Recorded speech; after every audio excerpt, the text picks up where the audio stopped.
Good evening. My name is Juliane Campfield, and I'm the director here at Deutsches Haus at NYU. It is my great pleasure to welcome you to our secret and, as you will have noticed, very magical courtyard, and of course to a very special event tonight.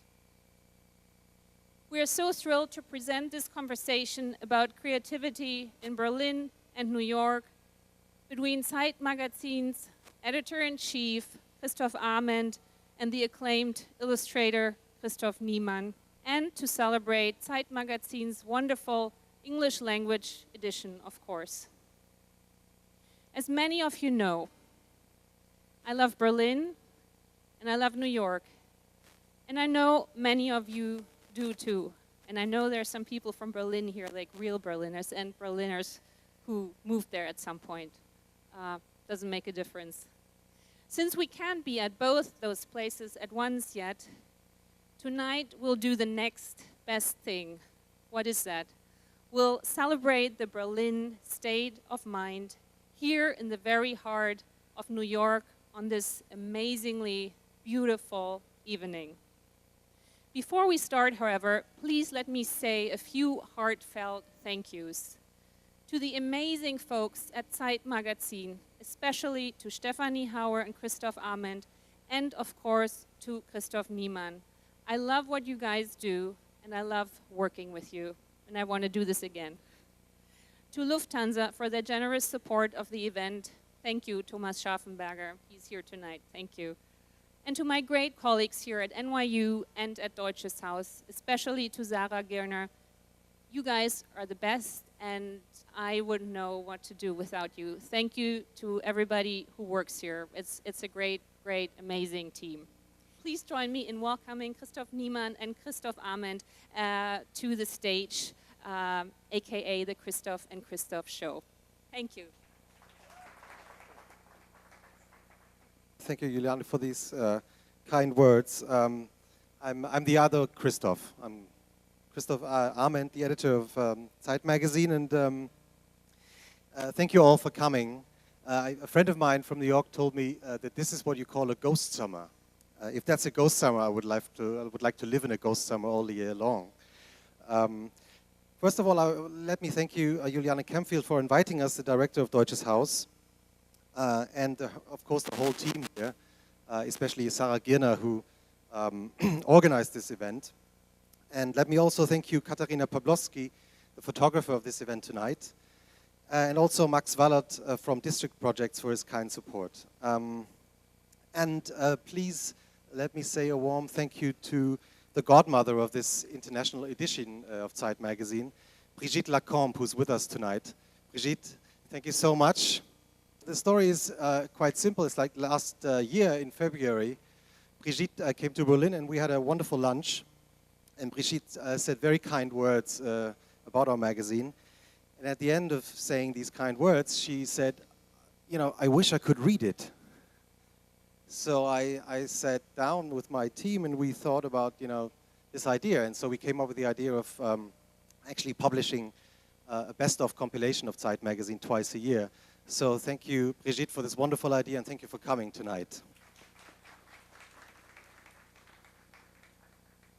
Stefanie Hauer is also here tonight, the publishing director of Die Zeit, and my dear colleague Jürgen von Rutenberg, who's not only an excellent editor and who's been working for ZEITmagazin for many years, but who also grew up in the US, and so he's a native speaker. And as the executive editor of ZEITmagazin, he made this whole project possible. So thank you, Jürgen and Stefanie, for putting this magazine into life and making it happen. As you know, many of you know, Die Zeit is a bit of a strange phenomenon. It's a weekly, but it's not a magazine. It's a paper, but it's not a newspaper. But somehow we kind of managed that way, and we're happy and thankful that, especially in the last years, our circulation has actually been growing, and we're really thankful about this development. Die Zeit, the paper, is actually based in Hamburg, but the magazine, ZEITmagazin, is based in Berlin. So we thought about the topic for tonight to have a conversation and a talk about creativity in New York and in Berlin. And of course, there's no better witness for this than someone who's been creative in New York and in Berlin, whose work has been published by the New York Times Magazine and the New Yorker, and who's with us here tonight.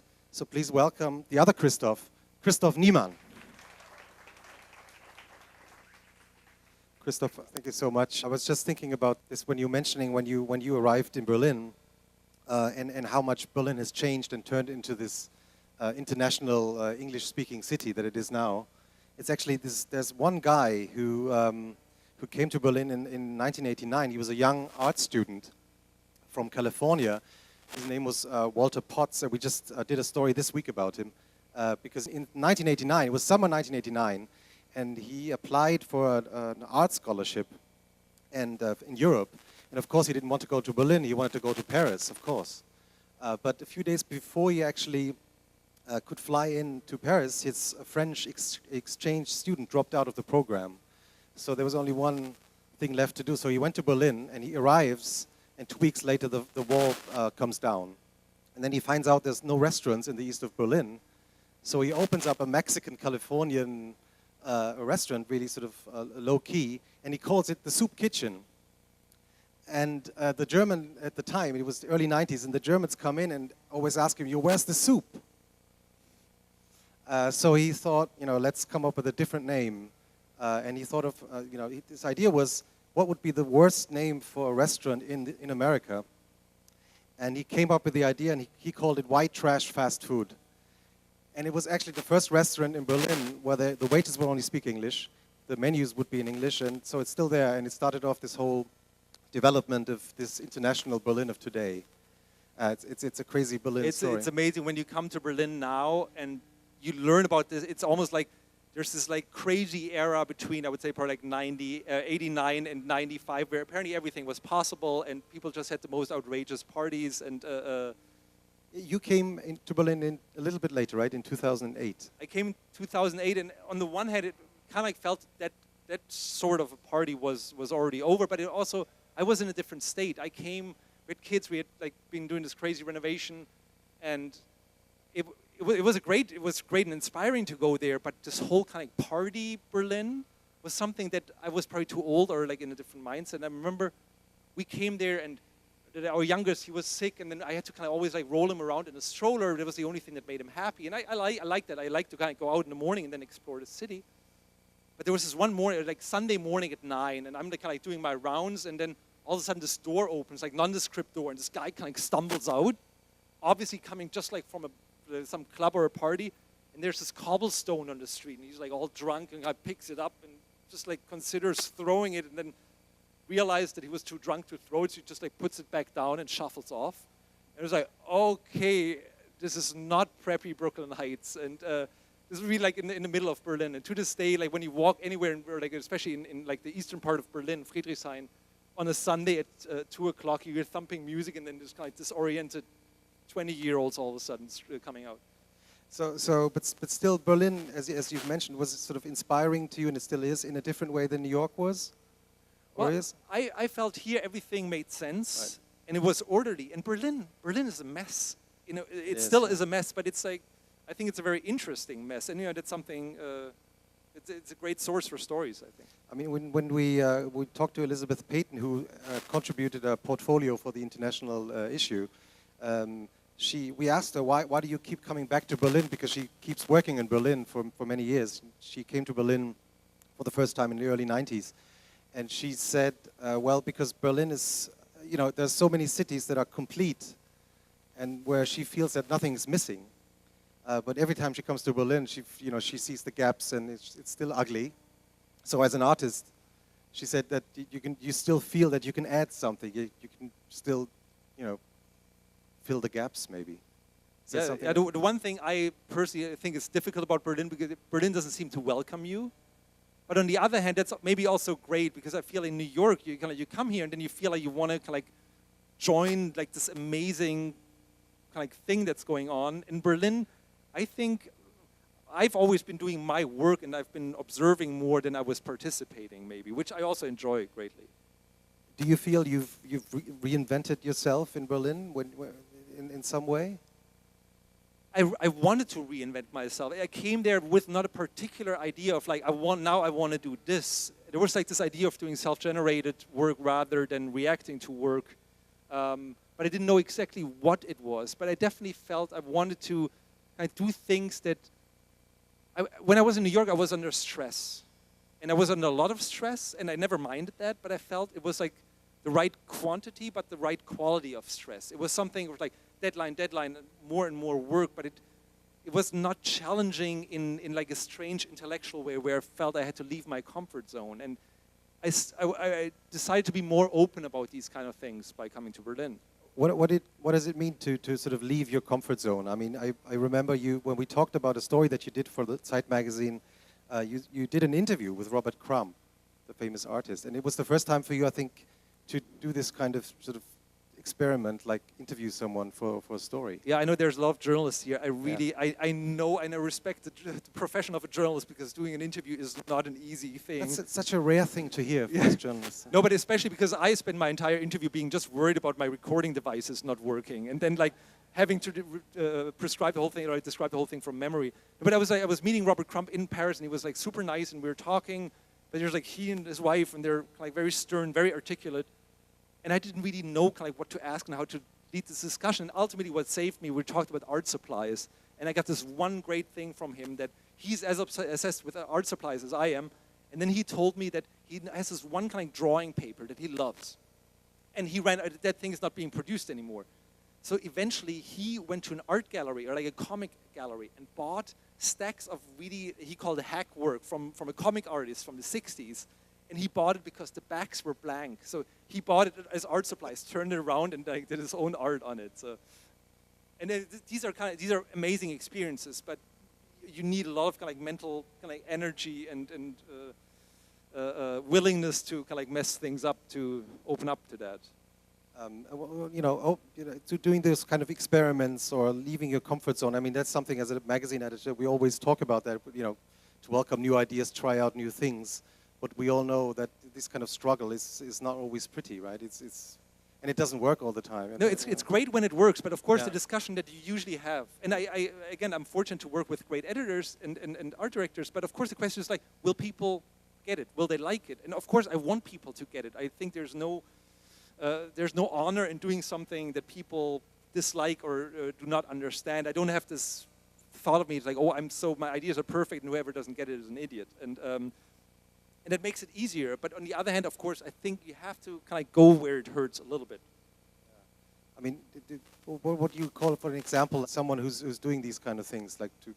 No, I mean, that's maybe some. I have this like eagerness to please, but Elizabeth Peyton is somebody who I think on the one hand draws beautifully, but on the other hand, kind of like denies the viewer the kind of the ultimate pleasure of just beauty. But Jürgen Teller is maybe the greatest example, and you have some things in there like you might have seen it earlier. These covers of Urs Fischer, and you look at it and say, okay, this is the cover, wow. And I don't know, but maybe the readers of Zeit magazine are so incredibly sophisticated that they just like eat it up and understand how well, not all of them, I have to admit. No, but Jürgen Teller is a great example, because when we started working with him, he did this a weekly photo column that we do. So we give a full page, to one photographer for a year. Brigitte had done it, and we asked Jürgen if he would do it. And a really funny thing happened. Well, the first columns were published. Our readership was divided in two halves. The first half of readers started writing in saying, oh, how great it was that Jürgen is, for the first time, explaining what he does. There's the cover. But the other half of readers started writing letters complaining, he's not an artist, what is he doing? I can do this better than this guy. My 4-year-old son does better photos than, this is not art. Why is Die Zeit, my beloved paper, publishing a crazy guy like this? So after a few weeks, Jürgen called me from London and said, do you get any readers' reactions? I mean, do people write in? And I said to him, well, Jürgen, yes, they do. But, when readers write letters to the paper. About the whole range of. Yeah, well, I said to him, usually when people write a letter to a newspaper or magazine, they don't write because they're happy. Usually they write because they have something to complain. And he said in this kind of Southern German, English, British accent, like, oh yeah, anyway, send them to me. And so we sent him the whole package. Then I remember I sent the email to him, and the next day he sent me an email saying, just read the letters, not leaving the house today, too depressed. Well, so much for the Berlin state of mind, I guess. Yeah, but the great thing about it was that when he decided to do a book out of these columns, he called me and said, I have this idea, why don't we include those letters in the book? So the reader's complaining about that he's not an artist, and then and so I said, oh yeah, well we have to ask the readers because we don't have the rights. And then there's something interesting happened. I had to do this job for him, so I sort of wrote this letter to about 200 readers, and I think 95% of them said yes. They agreed to be published within his book. And I remember this one lady who'd been writing 3 letters in 1 year about him not being an artist and being a crazy guy, and she said, I would never have expected to have someone like Jürgen Teller actually reading my letters. So that was a kind of interesting lesson from someone complaining about stuff that didn't work, but it kind of worked in the end, maybe. Well, no, of course you hope for these kind of moments of redemption, but yeah, I guess the unease is always, like, that's part of the job, but that's also what makes it exciting, what makes the issue exciting. And I would say we kind of keep chatting about that, and we're going to answer questions, except we're not going to answer these questions from up here. We're going to answer them from down there with a glass of wine in our hands. And thank you very much for your attention. But one thing that we want to say one more thing with the magazine. Yes, and also if, later on there will be copies of this international magazine that we've been talking about. And thank you so much for coming by, and thanks for the good weather too. Thank you. Thank you.